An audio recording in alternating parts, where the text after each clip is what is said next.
Bismillahirrahmanirrahim. Assalamualaikum warahmatullahi wabarakatuh.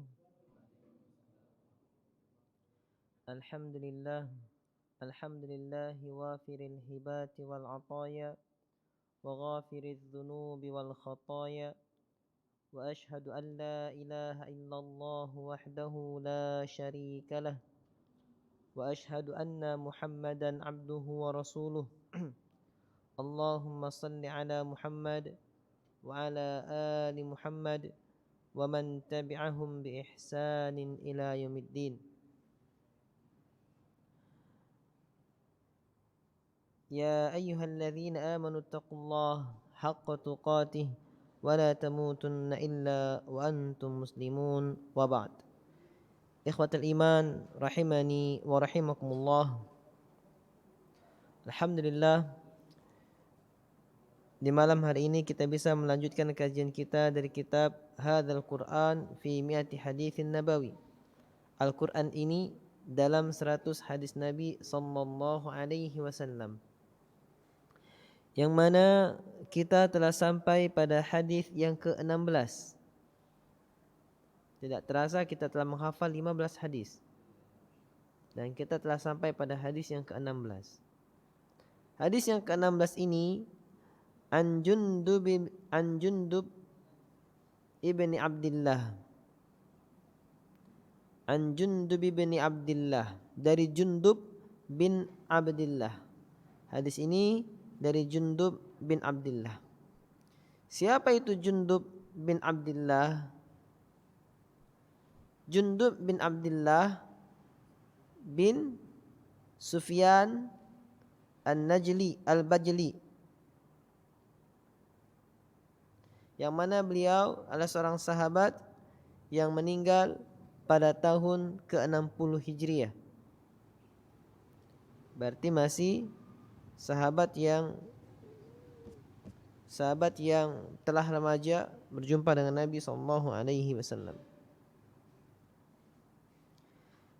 Dari Jundub bin Abdillah, semoga Allah meridhoinya, radhiyallahu anhu, anin Nabi sallallahu alaihi wasallam qala, dari Nabi sallallahu alaihi wasallam beliau bersabda, Iqra'ul Qur'ana ma atlafat alaihi qulubukum fa idza ikhtalaftum faqumu anhu.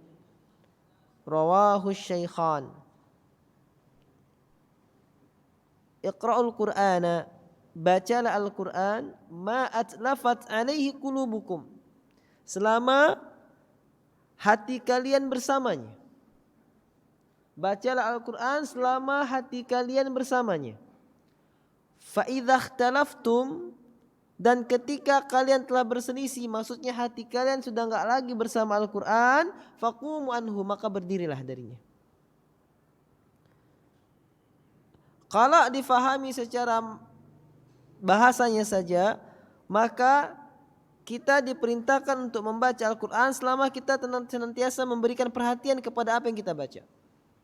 Dan ketika kita tidak memberikan perhatian lagi, kita baca Al-Quran tapi berpikiran makan, baca Quran pikiran kerjaan, baca Quran pikiran apa, apalagi orang-orang yang memimpikan nikah ya, baca Quran ngelihat mushaf tapi yang terlihat wajahnya si dia gitu misalnya. Nah ini sudah enggak bersama Al-Quran lagi. Ya. Ini sudah enggak bersama Al-Quran lagi, faqumu anhu, maka berdirilah darinya. Rawahu Syaikhan, adalah hadis ini diriwayatkan oleh Syaikhan, Bukhari dan Muslim, muttafaqun alaih. Al-maqsud, ya, maksud dari hadis Nabi sallallahu alaihi wasallam bi iqra'u, dengan lafalnya, perkataannya iqra'u, bacalah oleh kalian. Wallahu a'lam, tadarasu, maksudnya adalah tadarasu, pelajarilah, ya, saling belajarlah kalian, saling memahami, saling mempelajari, saling tadarus Al-Quran. Sehingga kalau kita makna iqra'ul Quran, tadarasul Quran, pelajarilah Al-Quran. Ma'atlafat alaihi qulubukum fa idza ikhtalaftum faqumu anhu. Wal ikhtilaf al musyar ilaihi, ya, perselisihan yang dimaksudkan, yang ditunjukkan dalam hadis ini, fil hadis huwa ayyakhtilafin, adalah segala jenis perselisihan. Sawa'un kana haula tafsiri wal ma'ani aw kana haula usuli tajwidi wa ilmi al-qiraati aw kana haula al-istinbati wa kaifiyati tatbiqil ahkam. Apapun jenis perselisihannya, baik berselisih berbeda dalam hal seputar tafsir dan maknanya, atau berbeda dalam usul tajwid dan ilmu qiraat.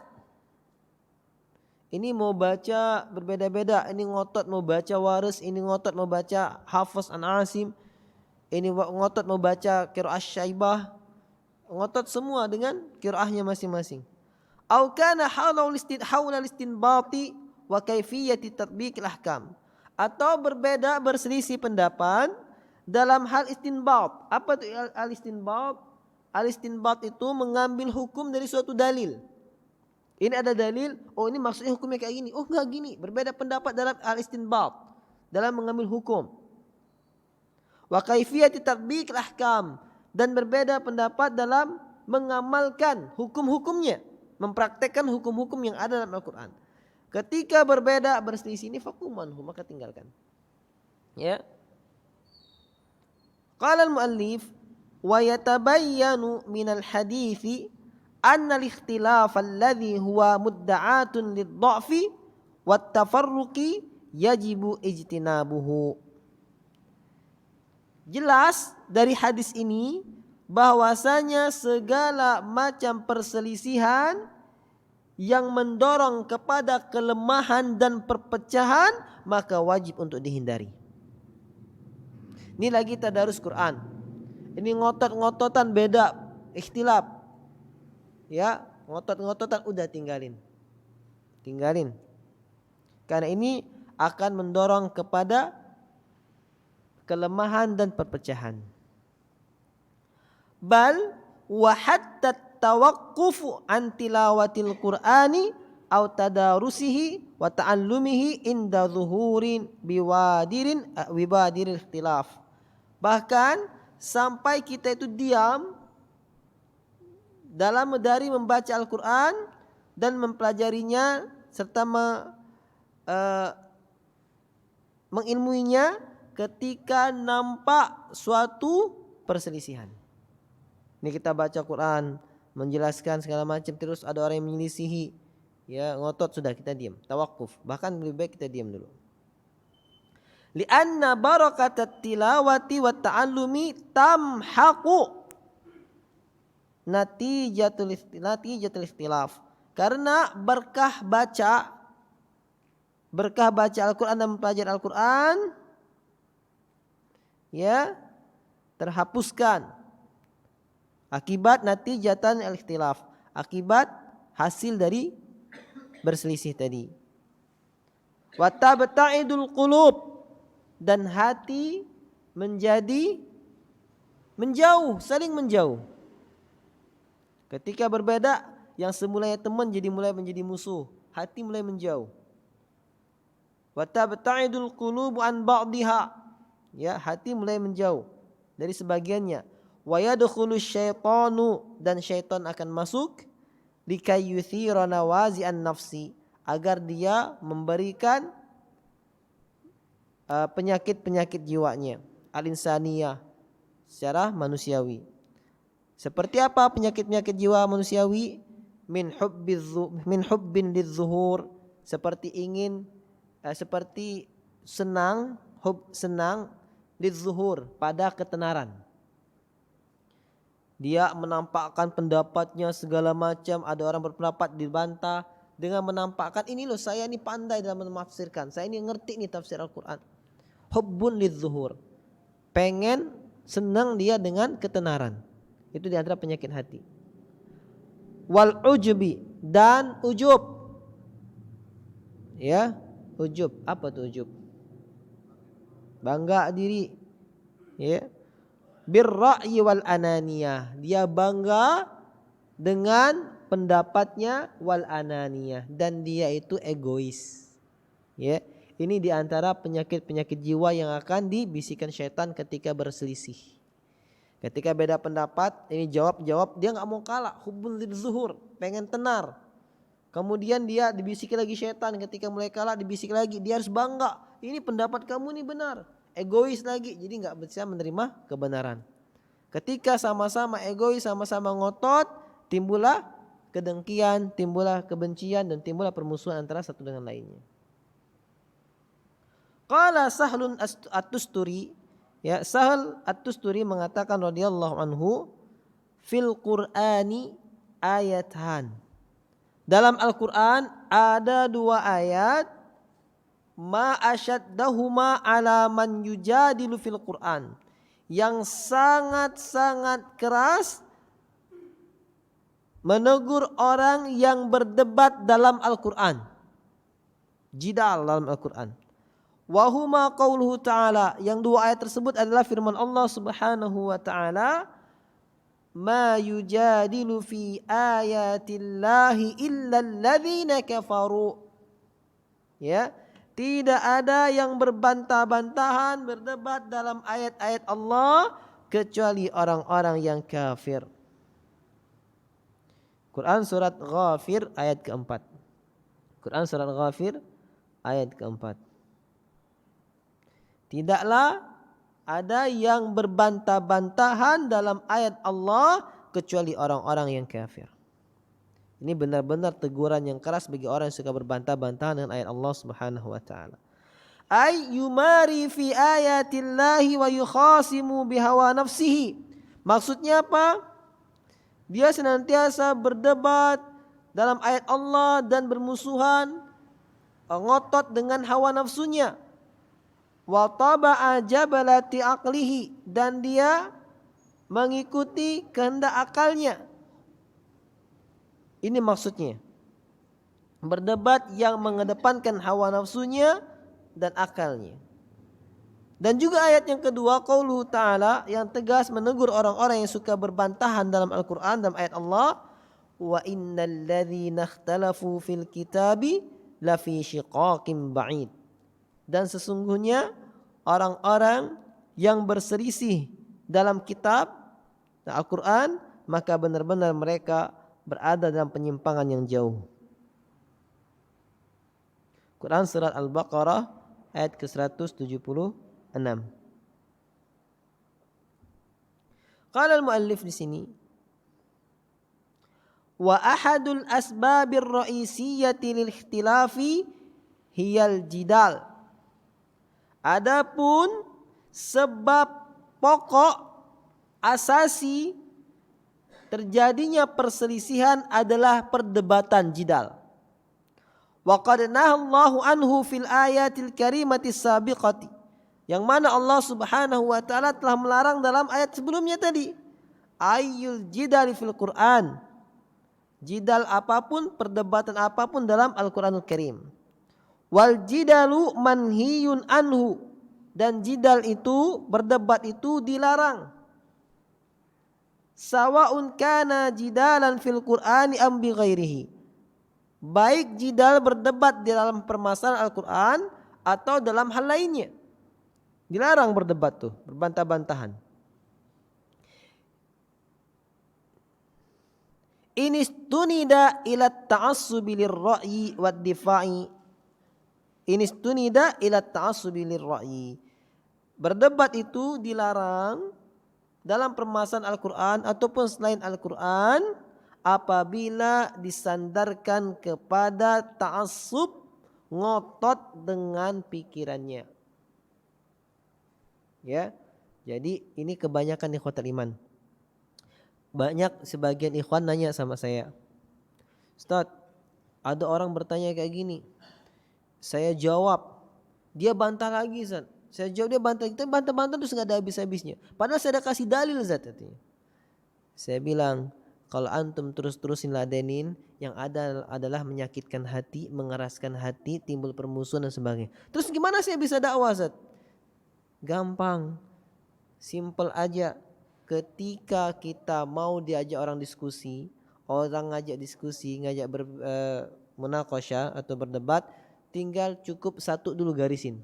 Oke, kita berdebat, kita berdiskusi, tapi standar kebenarannya apa dulu bilang. Kalau dia ngomong standar kebenaran itu apa yang menurut saya pas, sudah kalau gitu nggak usah kita diskusi. Kenapa nggak nyapein aja? Apa yang menurut dia pas, menurut antum nggak pas, terus nggak pernah ketemu. Nggak ada standar kebenaran. Ketika dia sudah terdiam sekalipun, tapi kok saya masih nggak bisa nerima ya nggak pas, ya sudah nggak bisa terima, nggak selesai debatnya. Tapi ketika telah sama, oke, standar kebenaran kita apa? Standar kebenaran sepakat misalnya standar kebenaran adalah Al-Quran dan Sunnah. Nah kalau memang seperti itu, ketika siapa saja di antara kita berdua yang bisa mendatangkan ayat Allah atau hadis Nabi dan ini bisa kita terima, maka semua harus merujuk kepada sana. Sepakat, sudah baru diskusi. Ketika kita datangkan dalil, dia nggak datangkan dalil, dia masih ngotot, loh kesepakatan kita standar kebenaran apa? Al-Quran, sudah kita kembalikan. Siapa yang bawa dalil? Tidak lama diskusinya. Dan selesai cari kebenaran. Ini diskusi lama, 1 jam lebih bicara yang terjadi apa? Cuma permusuhan, benci-bencian, hasad. Yang satu tetap pada jalan pikirannya, yang satu tetap pada jalan pikirannya. Nggak ada perubahan. Ini yang terjadi, ini yang debat yang dilarang. Ya, inilah diskusi yang dilarang. Karena tidak ada standar kebenarannya.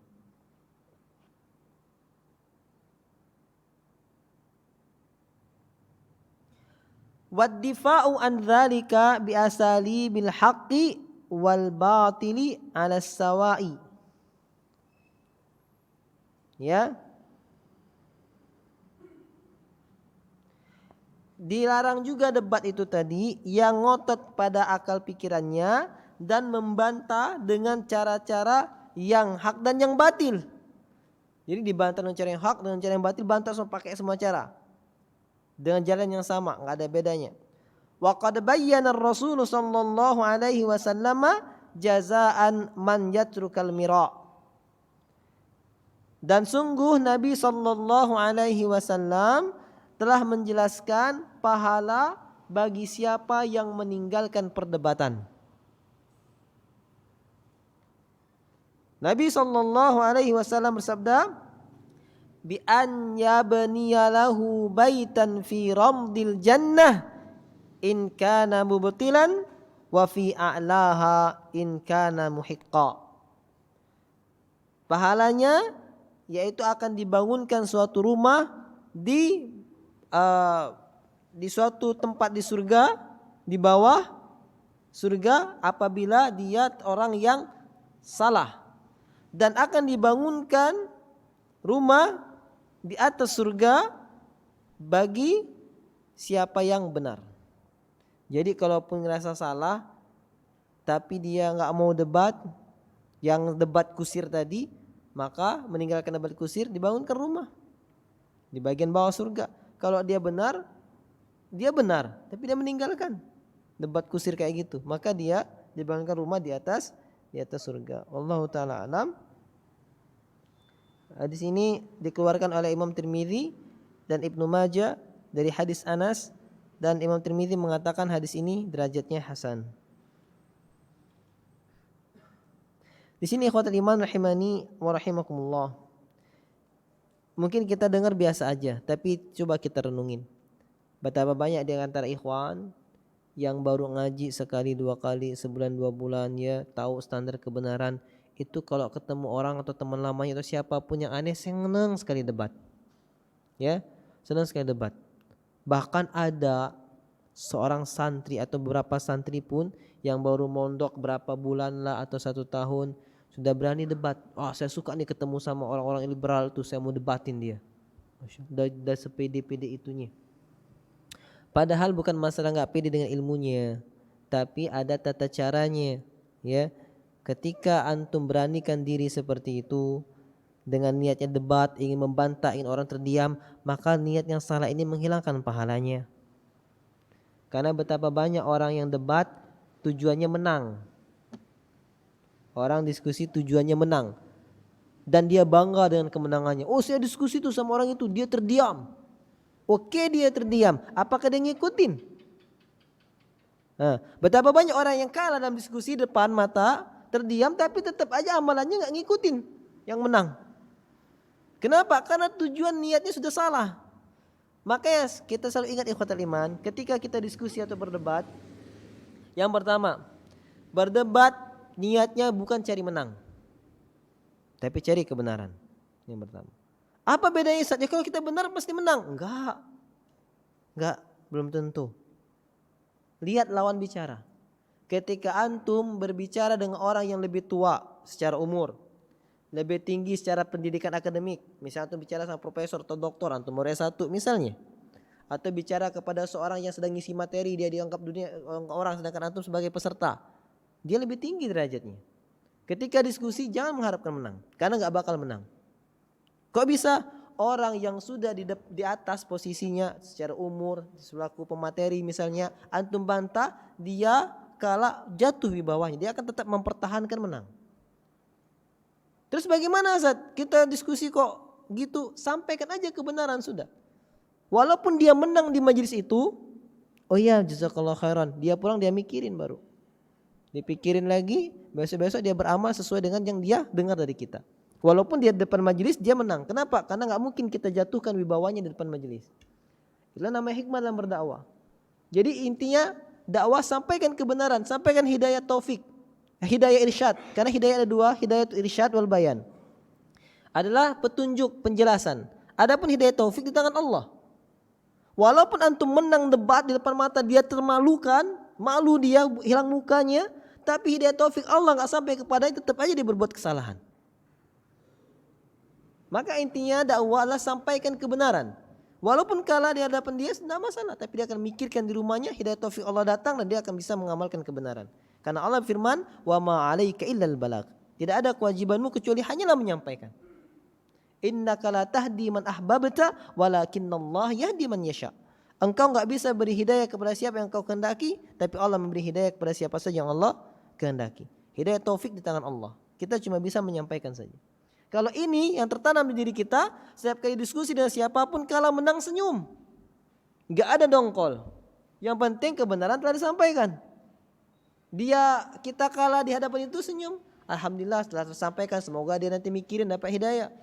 Ketika menang, alhamdulillah dia bisa menerima hidayah. Misalnya, selesai masalah. Ini enggak, ketika kalah musuhan. Ya. Dihujat dia di mana-mana. Jangan ngomong sama Miss Fulan, dia itu keras kepala segala macam, dihujat, diribain semuanya. Tuh, mana kejujuran niatnya ketika berdakwah? Berarti tujuannya jangan-jangan bukan menyampaikan kebenaran, tapi tujuannya mau hubbun lizuhur, pengen tampak tenar, pengen tampak hebat. Ya, bisa ngalahkan orang. Ini harus diperhatikan. Maka dari inilah ikhwatul iman rahimani wa rahimakumullah, ammal jidal difa'an anil haqqi didda ahlil batil fayajibu an yakuna bil mau'izah hasanah. Sampai-sampai jidal debat dalam rangka membela kebenaran melawan ahli kebatilan, kesalahan, itu pun harus dilakukan dengan al-mau'izah hasanah, dengan nasihat yang baik. Allah Subhanahu wa taala berfirman, "Ud'u ila sabili rabbika bil hikmah wal mau'izatil hasanah wajadilhum billati hi ahsan." Berdakwalah, serulah di jalan Tuhanmu dengan hikmah. Hikmah artinya lemah lembut dan hikmah artinya sesuai dengan sunnah Nabi SAW dalam tafsirnya. Wal mau'izatil hasanah, dan nasihat yang baik. Wajadilhum billati hi ahsan, dan diskusilah, debatlah dengan cara yang terbaik. Ini ketika melawan kebatilan aja seperti itu. Apalagi ini sekadar khilaf tanawwu. Khilaf yang berselisih dalam masalah fikih biasa. Ini betapa banyak orang yang ribut, bermusuh-musuhan gara-gara permasalahan yang khilaf tanawwu. Khilaf yang boleh masalah fikih. Orang yang takbirnya angkat di sejajar bahu, satunya takbirnya angkat sejajar daun telinga, ini udah ribut. Masalah fikih. Ya. Orang yang tasyahudnya mantap, asyhadu Allah dari awal sampai habis. Ada yang menunjuknya ketika syahadat, asyhadu an la ilaha illallah. Ada yang menunjuknya ketika berdoa, Imam Malik dan yang lainnya, asyhadu an la ilaha illallah, asyhadu anna Muhammad Rasulullah. Allahumma, setiap doa dia menunjuk, setiap doa dia menunjuk.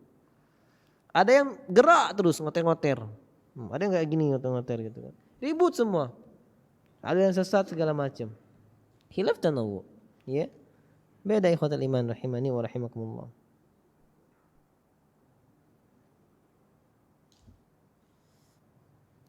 Wa huwa ghairul jidali manhiyanhu. Adapun ketika kita berdebat dengan orang ahli batil dengan tujuan membela kebenaran tapi dengan cara yang hikmah dan mau'izah hasanah, maka ini bukanlah debat yang dilarang dalam hadis ini.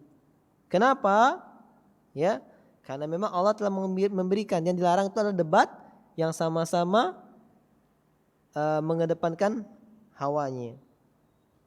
Amal ikhtilaf wajahatin nazar al-mustanadu ila ususin sahihatin wa mab'athatin ijtihadi ma'a takhalluqi bil adabir rafi'i wa ihtirami wajahatin nazaril mukhalifi fahuwa ghairu dakhirin dimni hadzal nahyi.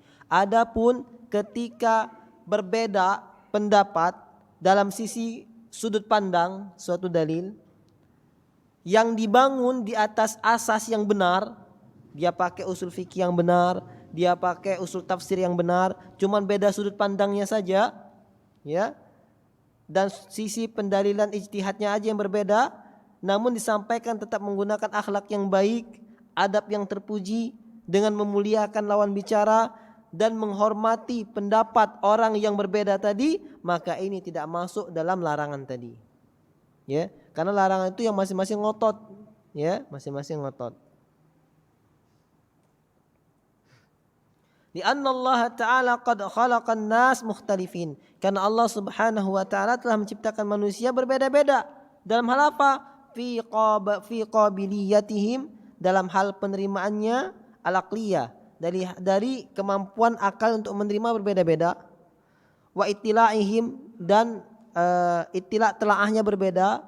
Wa khubaratihim, dan pengalamannya juga berbeda. Wa min thamma la budda wa an yan'akisa dzalika ala fahmihim wa tasawwuratihim. Dan hal itu semua mesti akan menyebabkan perbedaan sudut pandang dan perbedaan pola pikir. Ya, bedanya kemampuan berpikir, bedanya baca, ya, sudut pandang, dan bedanya pengalaman. Ini akan mempengaruhi bedanya cara memahami suatu nas, ya. Wallahu ta'ala a'lam. Dah masuk waktu salat Isya. Ada pertanyaan? Silakan. Assalamualaikum warahmatullahi wabarakatuh.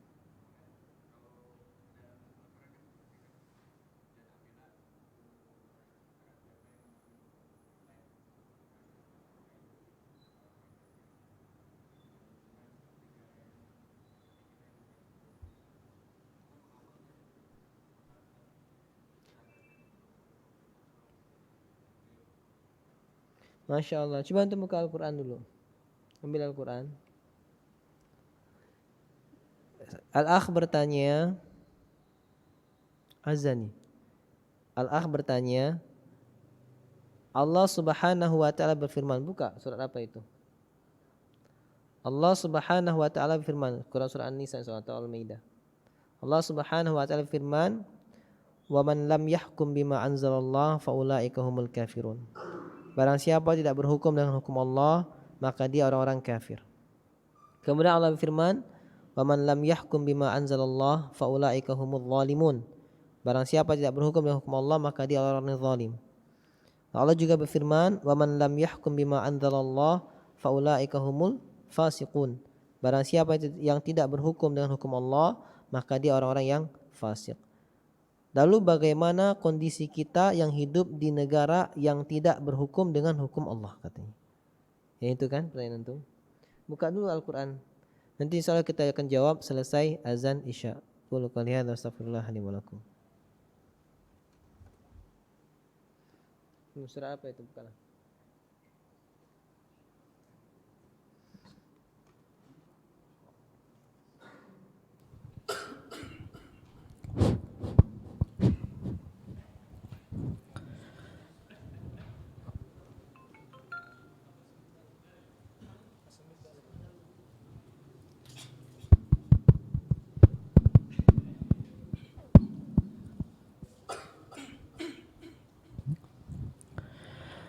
Allahu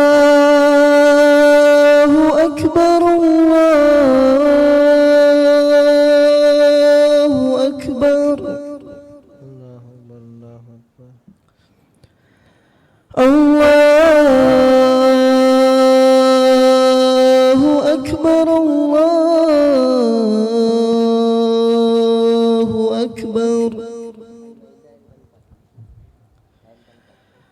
أشهد أن لا إله إلا الله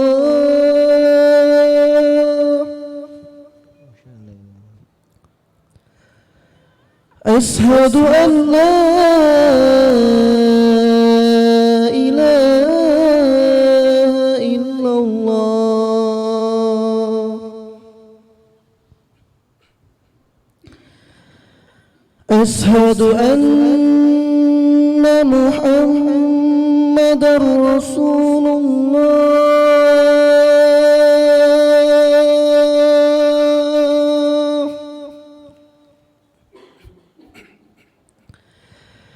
أشهد أن محمدا رسول الله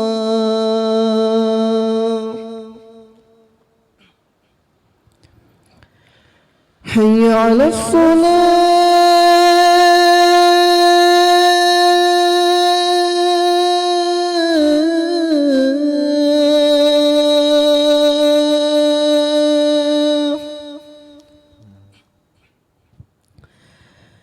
حي على الصلاة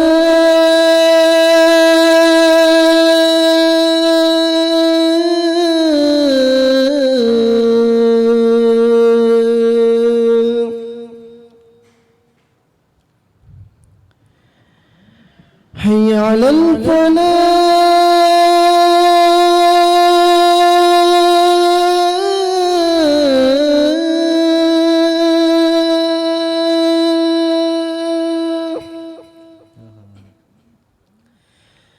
حي على الفلاح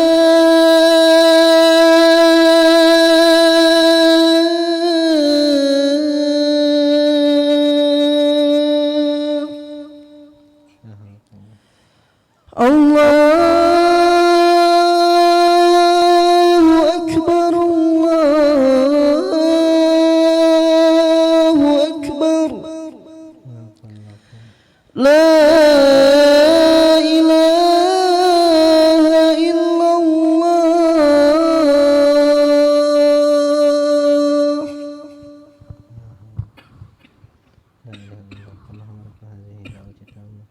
والصلاة القائمة آت محمد الوسيلة الفضيلة وابعثه مقاما محمودا الذي وعدته.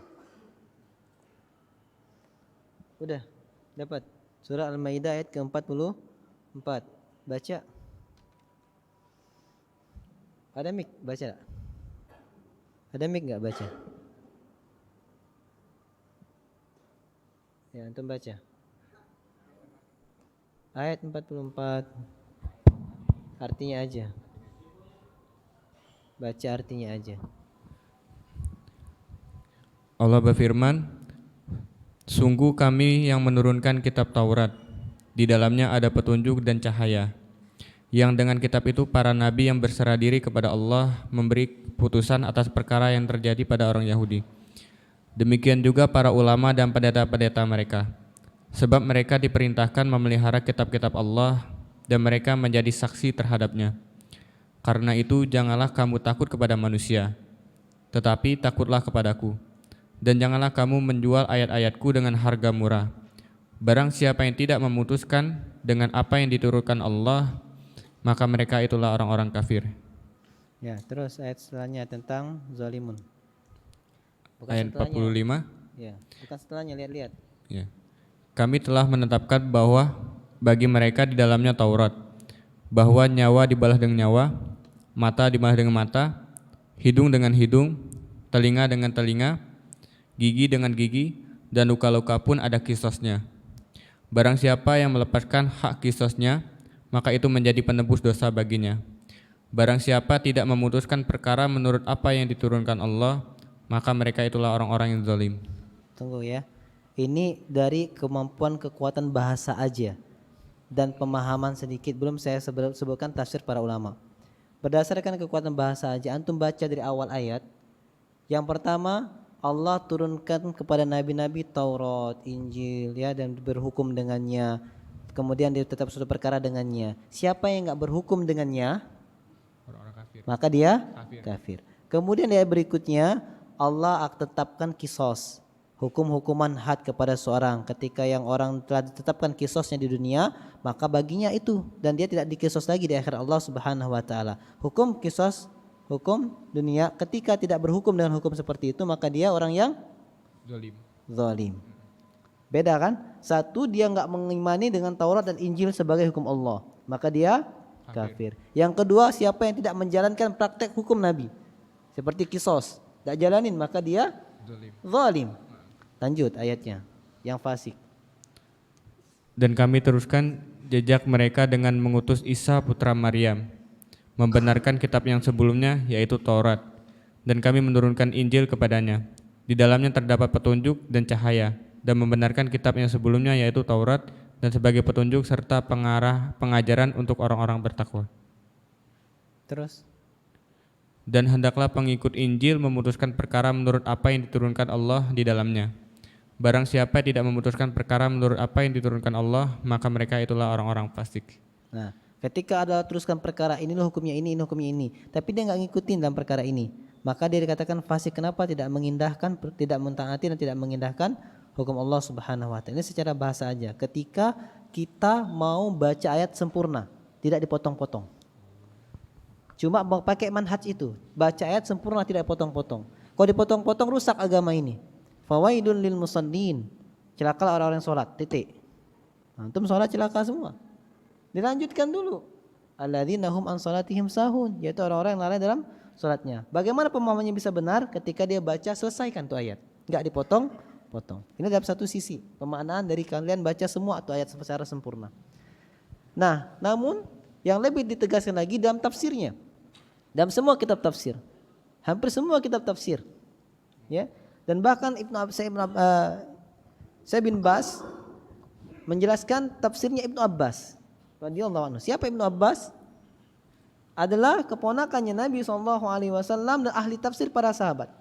Karena Ibnu Abbas pernah diselendangkan dengan selendang Nabi SAW, dan Nabi mengatakan, Allahumma faqihu fid din wa 'allimhu ta'wil. Ya Allah, fahamkanlah dia dalam perkara agama. Ya Allah, ajarkanlah dia tafsir. Sehingga Ibnu Abbas menjadi ahli tafsir kalangan para sahabat. Ibnu Abbas ahli tafsirnya kalangan sahabat itu mengatakan maksud kufur di sini adalah kufrun duna kufrin. Dia berbuat perkara kufur. Kenapa? Karena mengingkari, tetapi dia tidak jatuh kepada kekafiran. Itu maksud kufrun duna kufrin. Kadang tahu istilahnya, Anda dengar sebagai ikhwan tahu istilahnya tapi enggak paham menjelaskannya. Kufrun duna kufrin maksudnya perbuatannya perbuatan kufur. Kenapa? Karena dia mengingkari apa hukum Allah, tetapi tidak jatuh sampai ke derajat kafir. Tidak menyebabkan dia jatuh kepada kekafiran. Begitu juga zulmun duna zulmin dan fiskun duna fiskin. Dia zulum, zalim yang tidak menyebabkan dia terjerumus menjadi orang yang zalim, dan dia berbuat fasik dan tidak dinyatakan divonis sebagai orang yang fasik. Namun dirinci lagi, lebih dirinci. Ketika seseorang yang dia berhukum dengan tidak menghukum dengan hukum Allah, ya, tetapi dia meyakini hukum Allah lah yang terbaik dan hukum Allah harus dijalankan, dan berhukum dengan hukum selain Allah itu enggak boleh, tetapi dia masih berhukum dengan hukum selain Allah kali asbabin ukhra, karena ada sebab tertentu. Dia tahu hukum Allah ini wajib, hukum selain Allah enggak boleh, tetapi dia menghukumi dengan hukum selain Allah karena ada sebab-sebab tertentu. Maslahatnya menurut penilaian semacam, maka barang tentu ini adalah orang yang zalim, fasik, ya, bukan orang yang kafir, ataupun dia berbuat mengingkari sebagian ayat Allah ini tetapi tidak jatuh kepada kekufuran. Kenapa? Karena i'tiqadnya benar, keyakinannya benar, dia meyakini hukum Allah lah yang benar, hukum selain Allah itu salah, maka enggak jadi kafir. Karena dia tidak meyakini kebenaran. Sama dengan orang yang meyakini miras itu haram, zina itu haram, tapi dia berzina. Apakah dia kafir? Dia tahu miras itu haram, tapi dia minum minuman keras. Apakah dia kafir? Enggak. Karena i'tiqadnya tetap meyakini ini salah. Ya. Berbeda halnya dengan orang yang dia meyakini bahwasanya ada hukum yang lebih baik dari hukum Allah dan Rasulnya. Hukum ini yang kami buat ini lebih baik dari Al-Quran dan Sunnah. Al-Quran dan Sunnah itu enggak layak di zaman sekarang, itu layak di zaman dahulu aja. Maka enggak diragukan lagi, ini kufrun akbar. Inilah kafir dan kafir besar. Karena di antara pembatal keislaman adalah man i'taqada anna ghaira hadin Nabi sallallahu alaihi wasallam khairun min hadihi. Barang siapa yang meyakini bahwasanya ada suatu petunjuk yang lebih baik dari petunjuk Nabi sallallahu alaihi wasallam. Atau dalam yang ketiga dari nawaqidul Islam, man abghada syai'an mimma jaa'a bihi Rasul sallallahu alaihi wasallam. Siapa yang benci dengan satu aja hal dari apa yang dibawa oleh Nabi, Al-Qur'an, maka dia jatuh kepada kekafiran. Nah, ini pemahaman jelas. Jadi ayat ini menyatakan kufur perbuatannya tapi enggak melazim menjadikan pelakunya kufur karena dilihat berapa pertimbangan. Ya. Mafhum? Jadi kalau kita lihat negara kita gimana? Tanya, antum hukum ini, hukum Allah apa hukum manusia yang baik? Hukum Allah, ya sudah, berarti dia enggak kafir. Kenapa kafir? Dia meyakini hukum Allah yang terbaik. Lalu antum bilang, kita perangi, kita kudeta karena dia telah kafir berhukum dengan Allah. Itu dia aja mengakui hukum Allah yang terbaik kok. Antum bila bisa memvonis dia kafir, gimana ceritanya? Berarti gimana? Berarti dia zalim. Zalim. Lah kalau dia zalim berarti kita perjuangi. Tidak boleh.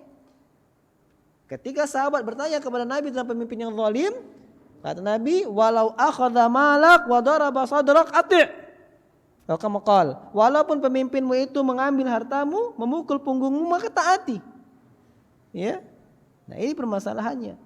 Inilah akidah Ahlussunnah wal Jamaah. Tapi anehnya kita ketika menerapkan akidah ini dibilang orang enggak Islami. Orang sibuk menyuarakan mau mengkudeta, kita enggak ikut, dibilang pengecut. Ya. Padahal kita mengamalkan syariat Islam. Makanya ketika kita mengamalkan syariat Islam, la yakhafu laumata laim. Enggak perlu takut dengan celaan orang yang mencela. Kenapa? Karena kita mencari ridha Allah. Karena ridha nas ghayatun la tudrak. Ridha manusia adalah tujuan yang enggak akan pernah mungkin bisa tercapai. Ya. Pasti ada yang pro, ada yang kontra. Namun kalau ridha Allah pun kita kejar tetap ada yang pro dan kontra. Minimal kita dapat pro-nya Allah Subhanahu wa taala. Paham? Allah taala alam. Qul qouli hadza astaghfirullah li wa lakum. Ini ada pertanyaan nyisip.